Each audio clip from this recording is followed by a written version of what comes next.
just mentioned the people that march and protest and all the rest of it with flags, etc. Well, you've had 3 of those girls. Do you remember that image, everyone?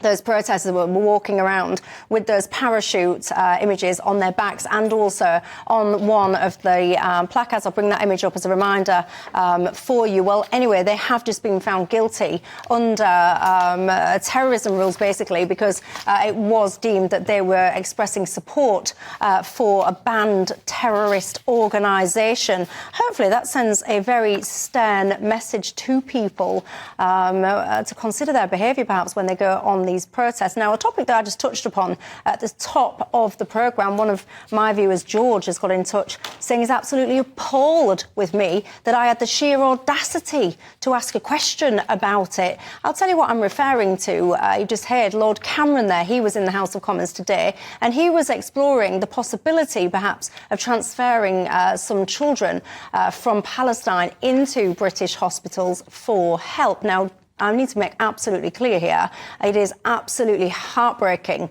the scenes and the devastation that is occurring in Gaza, especially when you see what's happening to the children. That is absolutely abhorrent. You were in the Lords today. You heard David Cameron. What do you think to this suggestion, therefore, that those children perhaps will come to hospitals like Great Ormond Street? Well, first of all, it wasn't his suggestion. He was asked a question about whether we should be doing this.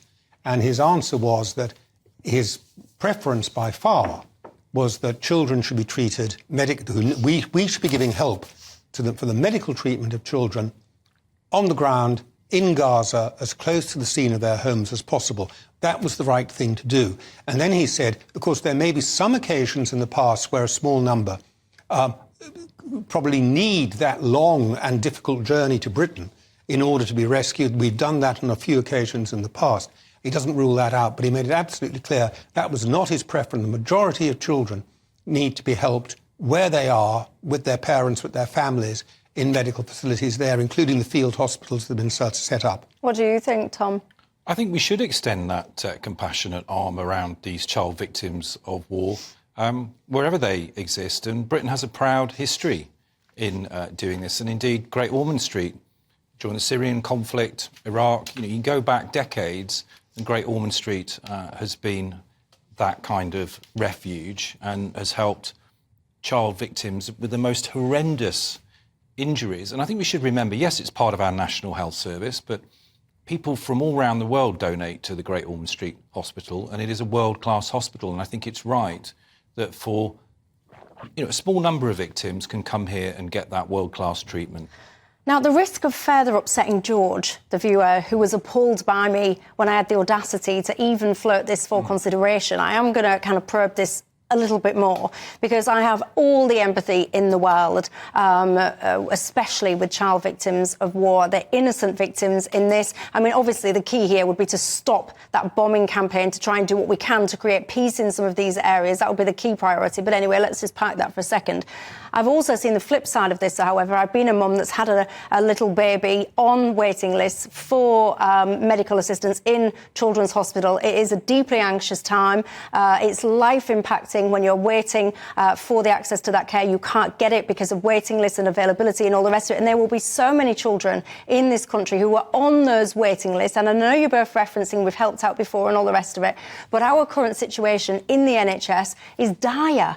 Waiting lists are longer than I can remember them being in a very long time. So who gets to make that call then that actually, yes, you've got that child, the parents have paid into the tax system here, they've been waiting a long time for that care and their treatment, but you know what, we're going to make the priority call to treat it, because you said a child from a war zone, wherever that war zone would be. So, I mean, that's open-ended because there's war zones pretty much all over the world. And I have to say, I'm having this conversation with a slight clench in my tummy, because it's not a very kind thing, because in an ideal world, all children all over the world would be offered healthcare and would be helped and would be, living healthily. We both agree these are innocent victims, and to pick up on something that Daniel said just a few moments ago, I don't think we're talking about airlifting hundreds of these children from Gaza. I think there is a question for the international community and the international aid agencies. Why is it so difficult at the Rafah crossing? What is Egypt doing? I mean, okay, it's a developing country, but it has pretty enhanced medical facilities. Good doctors. Let's be clear, Michelle, you know, the whole of Gaza, there is no functioning healthcare service whatsoever.